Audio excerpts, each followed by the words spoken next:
Rádio Rio de Janeiro, a emissora da Fraternidade, passa a apresentar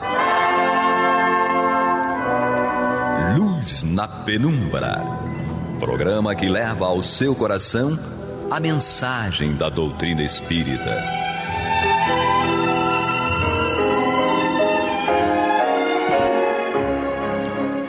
E com vocês, André Afonso Monteiro, para o estudo do livro A Gênese, da obra codificada por Allan Kardec. Olá, amigo ouvinte, internauta da Rádio Rio de Janeiro, a emissora da Fraternidade, a rádio que toda a família pode ouvir, programa Luz na Penumbra, estudo da obra A Gênese, comigo aqui, André Monteiro, e também aqui na técnica conosco, mais uma vez, o nosso Luciano, o popular Luciano Pardal, aqui na técnica nos auxiliando. E nós vamos retomar o nosso estudo, capítulo 17, Predições do Evangelho, aqui da obra A Gênese, no capítulo 59. O subtítulo, Vossos filhos e vossas filhas profetizarão. E Kardec, ele reproduz um trecho do livro Atos dos Apóstolos, capítulo 2, versículos 17 e 18. Vamos a ele. Nos últimos tempos, diz o Senhor, espalharei do meu espírito sobre toda a carne. Vossos filhos e vossas filhas profetizarão. Vossos jovens terão visões e vossos velhos terão sonhos. Nesses dias espalharei do meu espírito sobre meus servidores e servidoras, e eles profetizarão. Atos, capítulo 2, versículos 17 e 18. Vamos às considerações de Kardec, sobre esse trecho. Kardec diz o seguinte: se considerarmos o estado atual do mundo físico e do mundo moral, as tendências, as aspirações, os pressentimentos das massas e a decadência das ideias antigas que se debatem em vão há um século contra as novas ideias, não se pode duvidar de que uma nova ordem de coisas se prepara e que o velho mundo chega ao seu fim. Se agora, levando em conta a forma alegórica de alguns quadros e perscrutando o sentido íntimo das palavras de Jesus, se compara a situação atual com os tempos descritos por ele, como devendo marcar a era da renovação. Não se pode deixar de convir que muitas das suas predições hoje estão se cumprindo, de onde é preciso concluir que atingimos os tempos anunciados, o que é confirmado pelos espíritos que se manifestam em todos os pontos do globo. Então vamos dar uma parada aqui no item 69 já. Kardec, ele faz aqui uma, digamos assim, ele traz para nós uma afirmação que as predições de Jesus estão se cumprindo. Então ele entende dessa forma que com essa concretização das afirmações de Jesus, dos tempos anunciados por ele, é sinal que nós estamos, digamos assim, atingindo esse objetivo. Vejam que Jesus afirma, que nos últimos tempos de Senhor, o Atos traz, ele vai espalhar sobre o Espírito, ele vai espalhar o meu Espírito sobre toda a carne. Vossos filhos e vossas filhas profetizarão. Vai dizer, os jovens terão visão, os velhos terão sonhos, e nesses dias eu espalharei do meu Espírito sobre os meus servidores e servidoras, e eles profetizarão. Nós podemos entender esse sentido alegórico que Kardec traz aqui, essa alegoria que ele fala, espalhar o meu espírito, espalharei o meu espírito sobre toda a carne. Nós podemos entender aqui dois sentidos que ele está dizendo. No primeiro, ele fala de espírito e de carne, nós podemos entender da mediunidade, da influência que os espíritos, que o mundo espiritual exercerá sobre o mundo material através dos médiuns, através da mediunidade. Nós podemos entender num primeiro momento dessa forma. E a segunda forma, que complementa até a primeira, a segunda possibilidade, é que o Evangelho colocado por Jesus, os seus exemplos, as suas falas enquanto esteve conosco, de alguma maneira vai reinar, vai imperar entre todos, no bom sentido, né? Ou seja, nós vamos vivenciar esse Evangelho. Então, nós temos essas duas possibilidades de observação sobre essa passagem que ele está trazendo aqui. E nós vemos que nos tempos atuais, nós estamos muito mais, digamos assim, com a possibilidade da mediunidade eclodindo.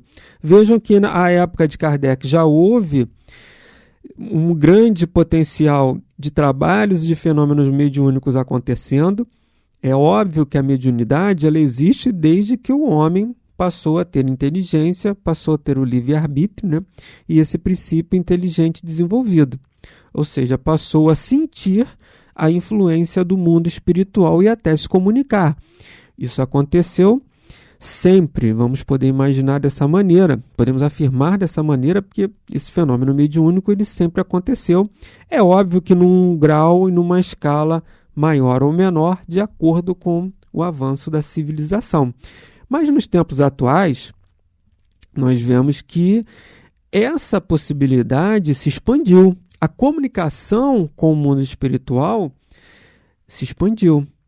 Kardec, a sua época, 1850, mais ou menos por aí, que foi quando começou o trabalho das mesas girantes, aquela observação preliminar.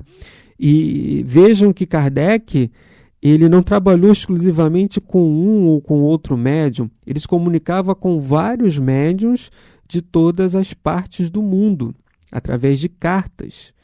E assim ele foi construindo a codificação. E isso é o sinal dessa predição que Jesus colocou. E vamos ter, na verdade, o que ele está querendo dizer aqui? Vamos ter médiuns, vamos ter a possibilidade dessa comunicação com o mundo espiritual. E quando isso acontece, é sinal de que essa predição foi concluída, que atingimos, digamos assim, o estágio adequado para que essa predição pudesse ocorrer. É óbvio que toda a evolução, todo o progresso de uma sociedade demanda o avanço intelectual, principalmente, em primeira mão, né? E o avanço moral também. É a possibilidade de você ter o conhecimento, ter o acesso a um conhecimento, né? Não ter o conhecimento, mas ter o acesso a esse conhecimento, é quando nós atingimos um grau de maturidade, de intelectualidade e moralidade para usar esse conhecimento para o bem. Quantos conhecimentos será que não estão ocultos aos nossos olhos, aos nossos ouvidos, que por falta de uma maturidade espiritual, moral, intelectual, a gente ainda não conseguiu ter esse acesso? Vamos imaginar que em tempos remotos as pessoas tivessem essa possibilidade da mediunidade, como nós temos hoje num grau assim mais acentuado. Podemos nos recordar até de Moisés, quando ele proíbe essa comunicação, e os estudiosos vão nos informar, os pesquisadores, os historiadores, a reflexão sobre essa proibição, porque em um momento ele proíbe, mas em um momento, em uma outra passagem, ele manda até um dos seus acompanhantes, dos seus amigos, procurar um médium. Ele falava isso claramente. Procura aquele médium que ele vai te ajudar. Ou seja, se ele proibiu, é porque naquela época estava se utilizando a mediunidade de uma forma indevida.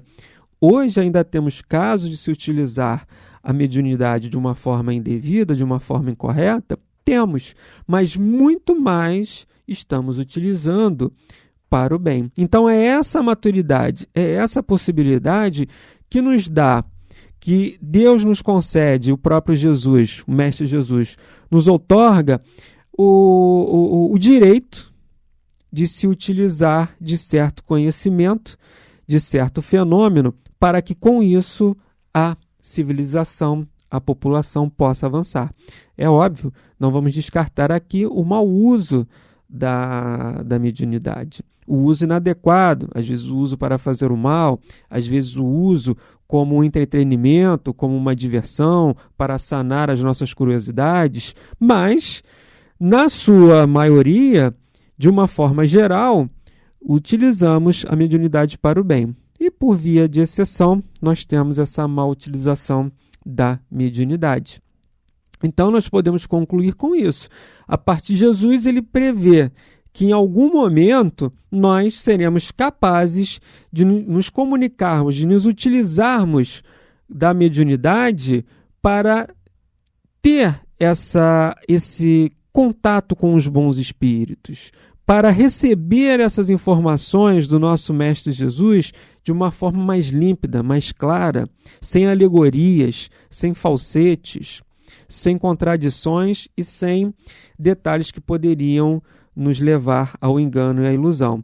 Então, nesse primeiro detalhe aqui, nós concluímos isso, que atingimos uma maioridade moral, espiritual, intelectual, que nos concedeu essa possibilidade de ter um acesso maior à comunicação com o mundo espiritual.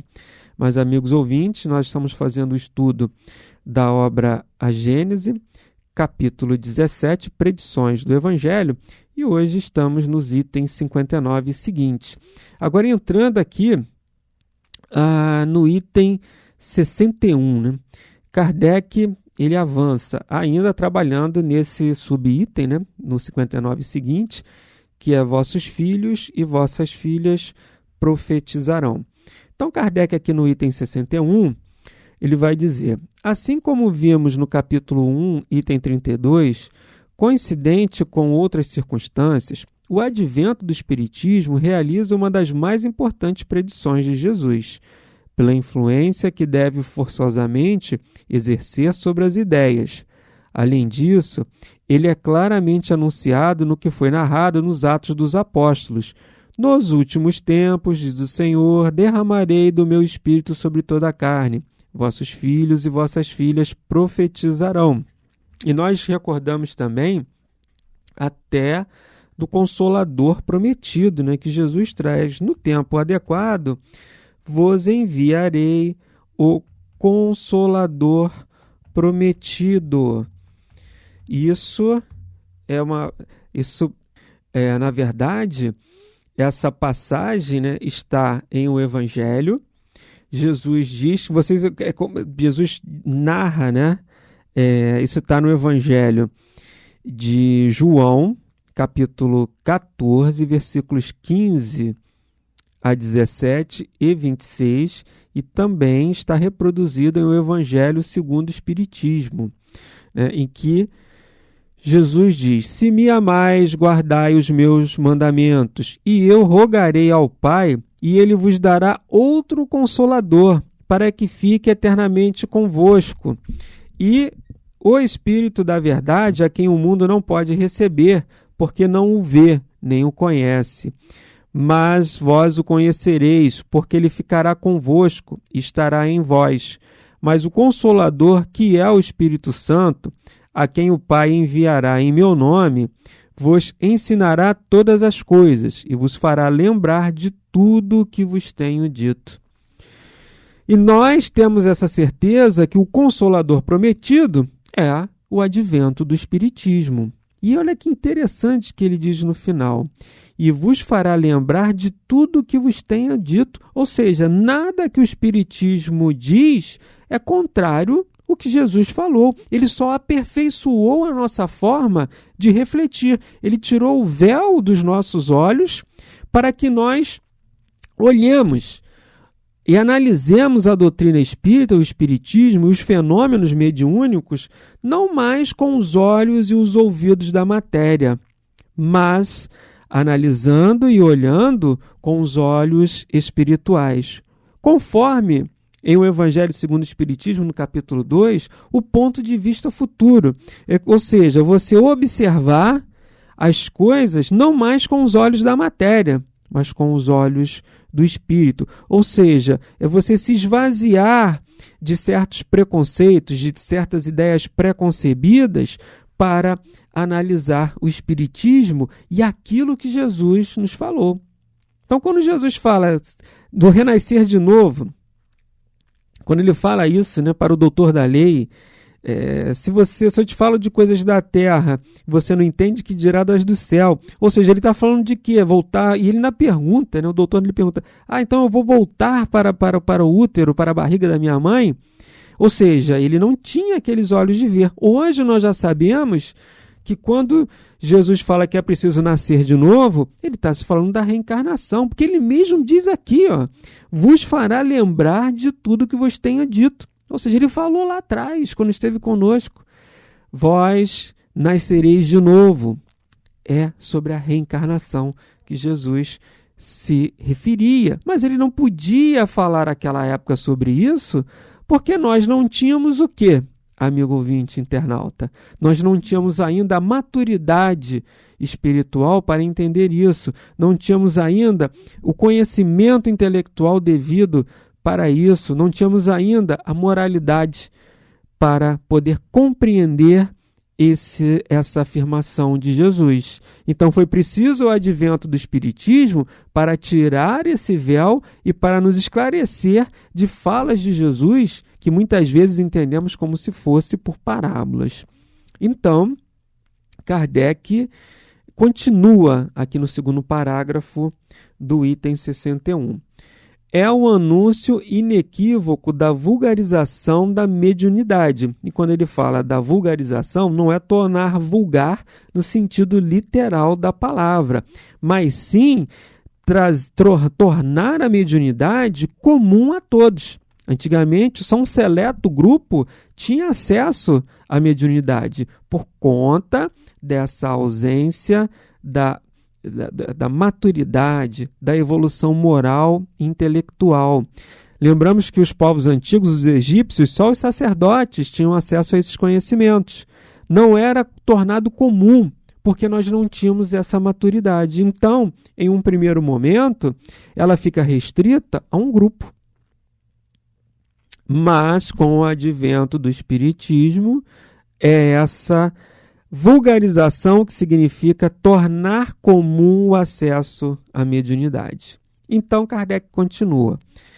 É o anúncio inequívoco da vulgarização da mediunidade, que presentemente se revela em indivíduos de todas as idades, que é o que nós vemos hoje. Mediunidade muitas vezes eclodindo nas crianças, mas que não significa que as crianças têm que desenvolver a mediunidade. Nós sabemos dos problemas, da incompatibilidade com a idade infantil e o desenvolvimento da mediunidade, por isso essa vedação, né? Mas vemos crianças dando sinais mediúnicos. E ele continua, de ambos os sexos, homem, mulher, todos, e de todas as condições, rico, pobre, com um grau um grau intelectual avançado ou não, mas todos, de alguma maneira, têm essa possibilidade, esse acesso à mediunidade, podem ser médiuns. Não há um requisito, digamos assim, de raça, de cor, de gênero, de condição social, de condição financeira para você ser médium. Qualquer um, digamos assim, e o livro dos médiuns nos traz isso, né? Todos nós somos médiuns de alguma maneira, mas nem todos vai ter essa mediunidade ostensiva desenvolvida. Então ele diz, em consequência, todos de todas as condições, em consequência da manifestação universal dos espíritos, uma vez que sem os espíritos não haveria médiuns. E no mundo espiritual também, os espíritos podem se comunicar. não há, digamos assim, é óbvio que em certos casos, quando aquela comunicação ou quando aquele acesso dos espíritos se torna indevido, aí sim há um trabalho que é feito, mas via de regra, todos os espíritos vão se comunicar conosco. Até nós vemos isso através das próprias obsessões, que o que é a obsessão? É você não, digamos assim, conscientemente dar aquela possibilidade de comunicação do espírito, mas aquele espírito acaba exercendo sobre você uma influência através da obsessão. Então você vê que até do outro lado, essa vulgarização acabou acontecendo, que é a possibilidade de um espírito, nem muitas vezes para o bem, mas até por uma questão de ignorância, de invigilância nossa e deles também, poder se comunicar, não necessariamente, não exatamente com o propósito de educar e de evangelizar e de fazer o bem. É óbvio que a gente sabe que essa possibilidade por vias... aquela frase de Deus escreve certo por linhas tortas, né? Até por linhas tortas, acaba se concretizando bem, porque tanto o obsessor como o obsediado acabam em algum momento se evangelizando. Então vejam que essa vulgarização, tornar comum a mediunidade, a comunicação com o mundo espiritual, acontece tanto aqui dos médiuns, nós encarnados, cada vez mais o número de médiuns aumentando, e também a possibilidade dos espíritos no mundo espiritual se comunicarem conosco. Então ele continua, né? Essa manifestação universal dos espíritos, uma vez que sem os espíritos não haveria médiuns. Óbvio, né? Temos que ter médiuns aqui para o espírito se comunicar e temos que ter espíritos no mundo espiritual também para se comunicarem conosco. Kardec finaliza, na última frase, conforme está dito, isso acontecerá nos últimos tempos. Ora, visto que não chegamos ao fim do mundo, mas ao contrário, à sua regeneração, devemos entender essas palavras como os últimos tempos do mundo moral que chega ao fim. E aí ele faz uma remissão ao Evangelho segundo o Espiritismo, capítulo 21. Então nós vamos entender que nos últimos tempos, né, como, digamos assim, aquela virada de chave, né? De mundo de provas e expiações para mundo de regeneração, como um sinal mais acentuado dessa mudança, como um sinal mais acentuado que devemos cada vez mais trabalhar as nossas imperfeições, o sinal de que as imperfeições estão se transformando no mundo. E muitas vezes nós temos uma visão equivocada.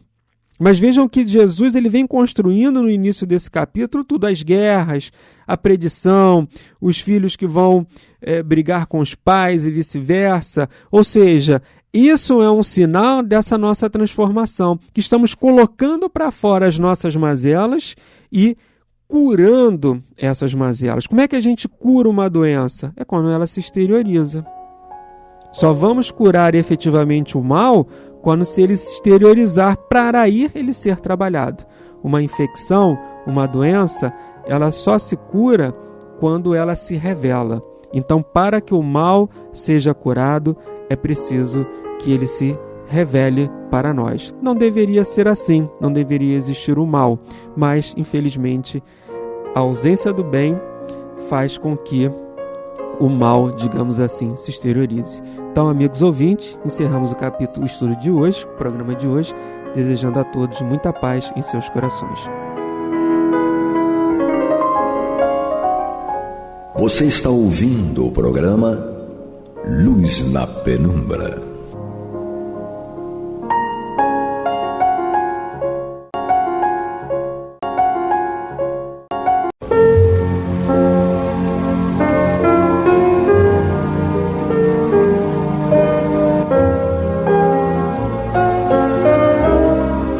Rádio Rio de Janeiro está levando ao seu lar e ao seu coração a mensagem consoladora da doutrina espírita, através do programa Luz na Penumbra.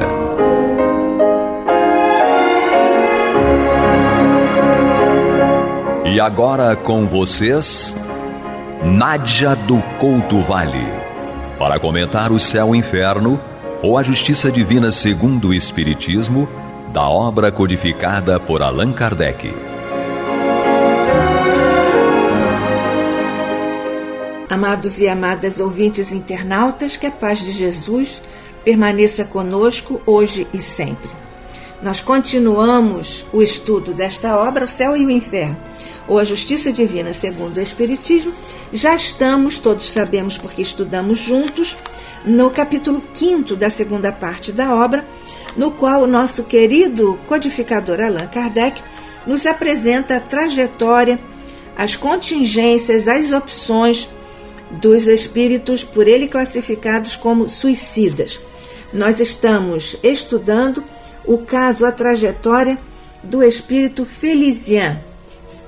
E nós vemos neste contexto que Felicien, claro, também praticou o suicídio por uma forma que ele próprio declarou que foi a melhor que ele tinha escolhido, que nos remete a uma questão fundamental, que é a premeditação do suicídio, porque nós vemos que há um tipo de suicídio que foi assim por um arroubo, por uma necessidade de expansão, uma privação de sentidos, e esse tem mais atenuantes perante a lei divina do que esse que foi premeditado. Felicien premeditou, o que derruba naturalmente aquela expressão de que foi o destino. Isso não foi o destino, foi ele quem escolheu, como na verdade tudo que nos acontece foi escolhido por nós. Portanto, está sob nossa responsabilidade perante a lei, e a lei que está inscrita em nossa própria consciência, portanto, perante a nossa própria consciência. Felicien, na descrição de Allan Kardec, que nós vamos retomando juntos aqui, era um homem rico, instruído, poeta de espírito, possuidor de caráter são, obsequioso e ameno, de perfeita honradez. Falsas especulações comprometeram-lhe a fortuna, e não lhe sendo possível repará-la em razão de idade avançada, cedeu ao desânimo, enforcando-se em dezembro de 1864 no seu quarto de dormir. Não era materialista nem ateu, mas um homem de gênio um tanto superficial, ligando pouca importância ao problema da vida de além-túmulo. Conhecendo-o intimamente, evocamo-lo 4 meses após o suicídio, inspirados pela simpatia que lhe dedicávamos, porque nós já vimos, inclusive, que Kardec e Felicien eram amigos, tinham estreitas relações, e foi por isso, animado por essa intimidade, por essa simpatia, que Kardec, 4 meses após o suicídio, evocou Felicien, que disse que chorava a terra na qual ele tinha tido decepções, mas que essas decepções eram menores do que aquelas que ele estava experimentando no plano espiritual. Portanto, ele já estava consciente. Aliás, de um modo geral, os suicidas estão conscientes das condições, novas condições que criaram para si mesmos no plano espiritual, pela porta enganosa do suicídio. E no caso de Felicien, já vimos com Kardec que ele se enforcou no quarto de dormir, no seu próprio quarto de dormir, em dezembro de 1864, e evocado, ele naturalmente disse que chorava a terra, na qual tinha tido essas decepções maiores, as decepções que encontrara no plano espiritual, que ele sonhava maravilhas. Nós vemos que mesmo com o suicídio ele sonhava maravilhas, o que na verdade aqui responde por uma situação que é de autonegação. Ele não era materialista, não era ateu, mas tinha uma expectativa, apesar do suicídio, de ir para uma situação de maravilhas. Mas ele diz que o que ele encontrou estava muito aquém, muito abaixo do que ele tinha sonhado. E ele diz que estava no mundo dos espíritos e que o mundo dos espíritos é bastante promíscuo. E para torná-lo suportável, fora mister uma boa triagem. Ele aqui já está fazendo um reparo à criação divina e à condição em que ele estava, ou a situação, ou o local onde ele estava, e na verdade ele é que tinha procurado isso. Mas como ligava pouca importância à vida futura, apesar de ser amigo de Kardec, ele então, nesse contexto, estava ainda nessa perspectiva ou nessa posturamento espiritual de fazer reparos ao lugar onde estava, que era fruto e foi fruto, como é fruto, das nossas escolhas quando desencarnamos. No caso de Felician, pelo suicídio. Mas aí a linguagem de Felician, e nós lembramos aqui que Felician era um homem instruído na descrição de Kardec, de caráter são, rico, instruído, poeta de espírito.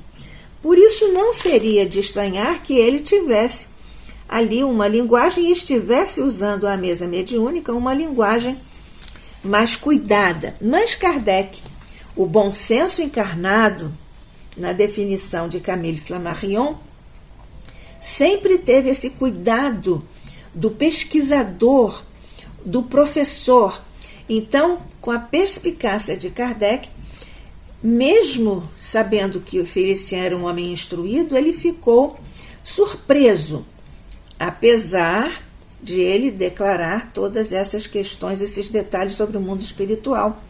Mas Kardec ficou surpreso porque ele era suicida, e certamente pelo fato de ter recuperado imediatamente, porque para o plano espiritual é quase que imediatamente 4 meses depois, porque a contagem do tempo é diferenciada, porque aqui diz respeito ao tempo psicológico, ao tempo do espírito na sua intimidade psíquica. Então, ele, na verdade, não tinha ainda, Felician não tinha ainda feito qualquer referência ao gênero de morte que tinha tido. Então Kardec ficou surpreso. Será que esse é mesmo Felician? Tem linguagem cuidada, mas será que ele é mesmo o suicida Felician? Ou é outro espírito fazendo-se passar por ele, ou com o mesmo nome? Então Kardec, com essa circunstância da linguagem que o deixou em dúvida, o que fez o codificador? Checou o tipo de morte que o espírito tinha tido, perguntando diretamente a ele, e ele respondeu evasivamente: como morri?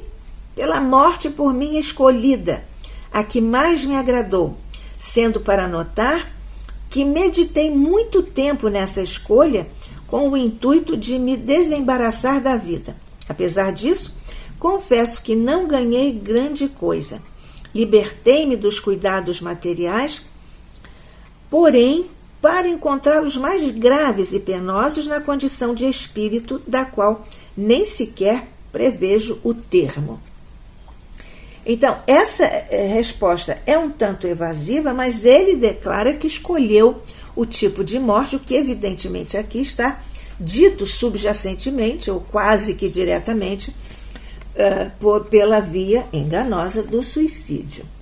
Mas então, Kardec, continuando nesse cuidado extremo com o rigor do pesquisador, do bom senso do professor, ele checou então com o guia do médium se tratava efetivamente de Felician, porque, disse Kardec, esta linguagem quase despreocupada torna-se suspeita em se tratando de um suicida. O guia do médium responde que era realmente Felician, que não queria revelar ao médium o seu gênero de morte. Porque, diz ele, por um sentimento justificável na sua posição. Por isso respondeu com evasiva, mas com angústias, é a resposta do guia do médium a Kardec. O suicídio, declara o guia do médium a respeito de Felician, o suicídio falo sofrer muito e por isso desvia o mais possível tudo que lhe recorde o seu fim funesto. Esclarecida, então, a identidade e motivação do espírito para responder com evasiva sobre o gênero de sua morte, o que nós já vimos aqui, pela motivação de ele não querer se apresentar diante do médium. Então, Kardec volta a falar com o espírito Felician. Nós vemos que Kardec desviou o eixo da sua investigação e ele, na verdade, desviando esse eixo, ele buscou certificar-se para ter o rigor da verdade, da informação verdadeira. Então, Kardec volta a falar com o espírito Felician e diz a Felician que sua desencarnação muito o comoveu, a ele, Kardec, porque tinha-lhe estima, tinha boas relações com ele, Felician, e porque lhe previa, então, as tristes consequências. Evidentemente, quando Kardec teve notícia do suicídio de Felician, ele já sabia, como nós sabemos, e Kardec muito mais ainda, quais são as consequências que aguardam os nossos irmãos suicidas. Portanto, Kardec tinha essa noção, tinha esta precisão de informação, por isso sabia que Felician, seu amigo, iria enfrentar tristes consequências. E ele tinha se sentido muito comovido porque estimava Felician, suas boas relações com ele o faziam, então, até neste caso, evocá-lo, como nós já vimos. Kardec diz também a Felician que não esqueceu o quanto Felician fora obsequioso, prestativo e bom para com ele, Kardec. E diz que seria feliz, Kardec seria feliz, se pudesse fazer algo de útil para ele, para Felician. Então, Felician, nesse contexto, nesse diálogo à mesa mediúnica, Felician responde. E nós vemos aqui essa resposta interessante e profunda no momento em que eu, Nádia do Couto Vale, e você, amigo ouvinte, internauta, estamos aqui juntos estudando o céu e o inferno, a justiça divina segundo o Espiritismo, no programa Luz na Penumbra, pela Rádio Rio de Janeiro, a emissora da Fraternidade. Então, o que foi que Felician respondeu a essas observações de Kardec? Felician responde mal sobre o motivo. Na verdade, ele estava buscando ali, agora tinha que apresentar-se, justificar-se, abrir a questão do seu suicídio, coisa que ele antes tinha, digamos assim, evitado anteriormente, como nós já vimos. Então, Felician responde qual o motivo? Que, diz ele, não podia furtar-se de outro modo aos embaraços da posição material em que ficara.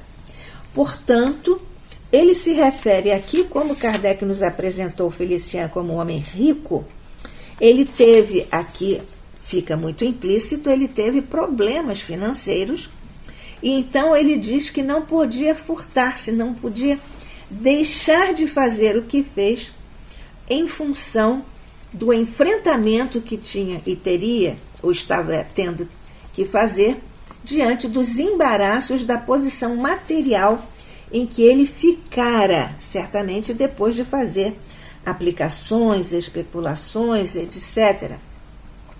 Então, que ele, podemos aqui inferir, ele não podia deixar de especular, de aumentar o seu patrimônio, o que revela, evidentemente, a ambição de Felician, como acontece a todos nós. De um modo geral, todos nós temos praticamente os mesmos defeitos em graus diferenciados de cada um deles. Naquele momento, responde Felician à mesa mediúnica, naquele momento ele só tinha, como ele próprio diz, só tinha necessidade de preces. E nós vemos como os espíritos sempre nos fazem lembrar isto, o valor das preces. E ele diz: orai principalmente para que me veja livre desses hórridos companheiros que aqui estão junto de mim, obsidiando-me com gritos, sorrisos e infernais motejos. Eles chamam-me covarde, e com razão, porque é covardia reiniciar a vida. Nós vemos aqui o que é a coragem de enfrentar e o que é a covardia de fugir à luta, enfrentar os problemas que estão diante de nós, porque estão planejados pelo nosso Pai Criador, pela lei de nosso Deus, nosso Pai, e nós estamos equipados com os recursos necessários para o enfrentamento das situações que vão nos tornar mais fortes e vão nos tornar também quites perante a nossa própria consciência. E aí declara Felician, é uma importante informação. Ele diz: é a 4ª vez que sucumbo a essa provação, não obstante a formal promessa de não falir. Ele aqui diz que certamente no plano espiritual ele já prometeu essas vezes todas que não ia novamente cometer o suicídio, mas cometeu pela 4ª vez. E então nós vemos aqui que o suicídio, de um modo geral, é uma situação em que o espírito reincide, ele volta a cometer o suicídio mais de uma vez. Raros são os casos em que não haja essa reincidência. E então Felician diz que é fatalidade ele voltar e sucumbir pela 4ª vez. Nós já vimos que a fatalidade, que os nossos irmãos muçulmanos consideram e chamam de maktub, ou seja, está escrito, a fatalidade não tem nada a ver com esses nossos processos de escolha, os nossos processos de tomada de decisão. Porque se fosse assim, o homem seria, e o espírito naturalmente, seria um joguete das circunstâncias.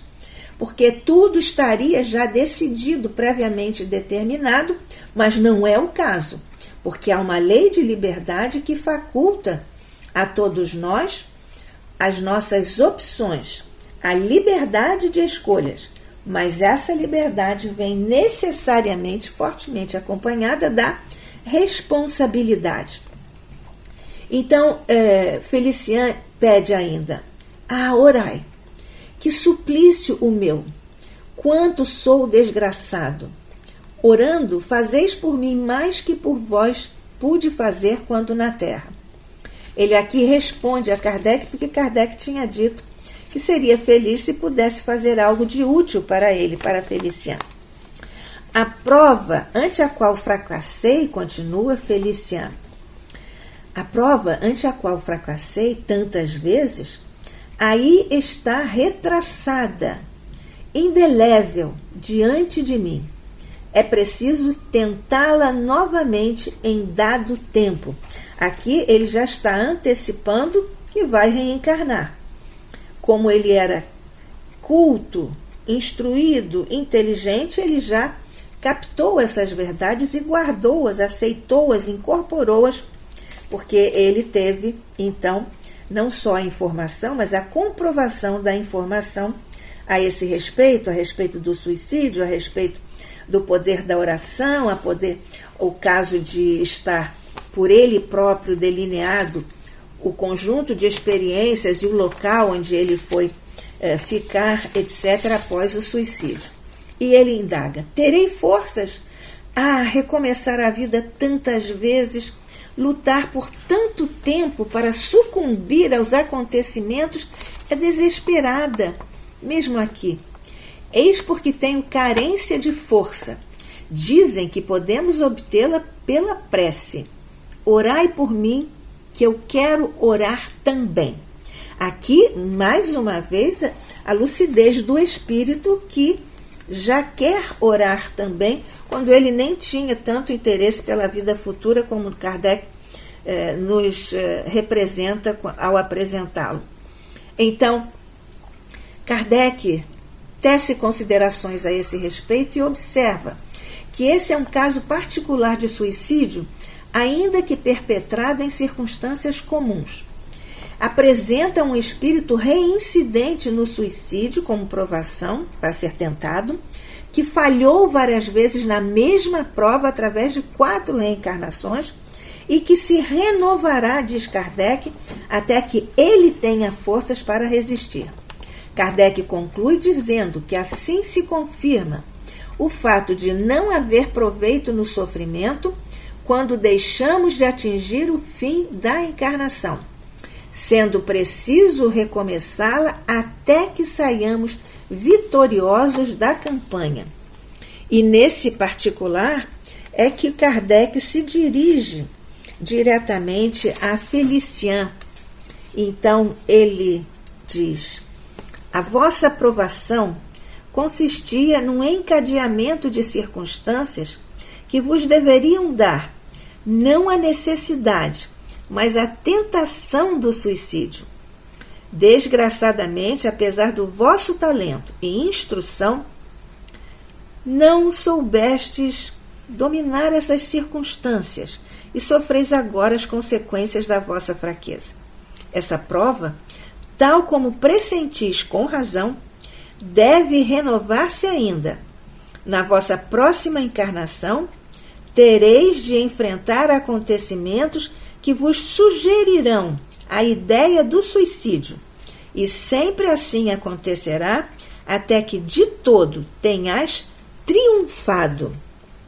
E numa sequência de esclarecimentos de Kardec, ele diz: assim sofrereis não eternamente, mas por tanto tempo quanto reincidirdes no erro. De vós depende, no estado espiritual, tomar a resolução bastante enérgica de manifestar a Deus um sincero arrependimento, solicitando instantemente o apoio dos bons espíritos. E termina Kardec falando diretamente a Felician. Nesse caso, ele diz: como vedes, há ainda um passo a franquear, para o qual vos auxiliaremos com as nossas preces. Estas só serão improfícuas se nos não secundardes com os vossos esforços. Ou seja, nós oramos, mas temos que fazer a nossa parte, nós temos que nos esforçar. E Felician agradece. Obrigado, obrigado por tão boas exortações. Delas tenho tanto maior necessidade, quanto sou mais desgraçado do que demonstrava. Vou aproveitá-las, garanto, no preparo da próxima encarnação, durante a qual farei todo o possível por não sucumbir. Já me custa suportar o meio ignóbil do meu exílio. E assina Felician.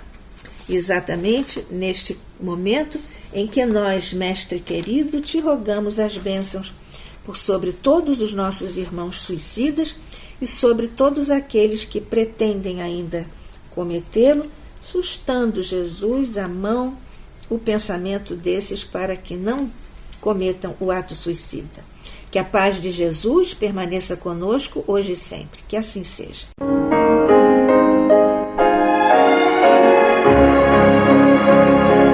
E vamos ouvir agora a prece de encerramento de nosso programa, na voz de Geraldo de Aquino. Jesus, dá-nos coragem para a luta, piedade para os insultos e misericórdia para as injustiças e ingratidões. Limpa nossa alma de inveja e ambições mesquinhas, de ódio e de vingança o nosso caminho. E que dentro em pouco, ao recolher-nos de novo ao calor do nosso leito, para que o sono nos dê a paz e o esquecimento das tristezas humanas, possamos sentir, Senhor, no mais íntimo de nosso ser, a doçura indefinível do Teu amor e a grandeza incomparável da Tua divina presença. Que assim seja.